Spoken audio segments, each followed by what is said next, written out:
رفقا کارو به جایی نرسونیم که امام معصوم تنها بمونه. میدونی چرا گرفتاریم ما؟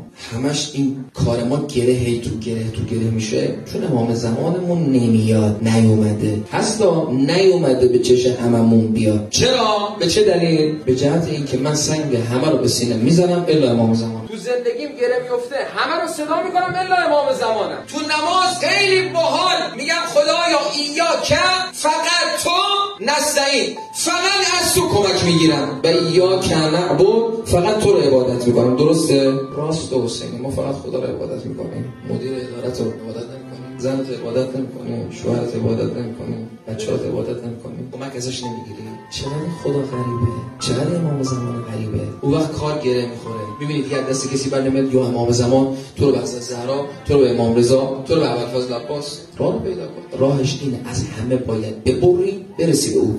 تو ماه رمضان نبری که میخوای ببری. حالا تو بگو من همیشه ظهر اینجا میگم، تو بگو من تو ماه رمضان 5 دور کل قرآن میخونم. بخون قرآنی که تو هر سال 5 دور میخونی رو تو تاثیر نداشته، قربونت برم داری اشتباه میکنی، بعد داری میزنی، اشتباه داری سیبیل گرفتی. 2 تا آیه برده با همون 2 تا بگیر کار کن 1 سال 2 سال، ولی با همون 1-2 سال زندگی کن، مثل همون آیه قرآن زندگی کن. اون وقت زندگیت میشه قرآنی، زندگیت میشه علوی. ما اینجوری زندگی نمیکنیم.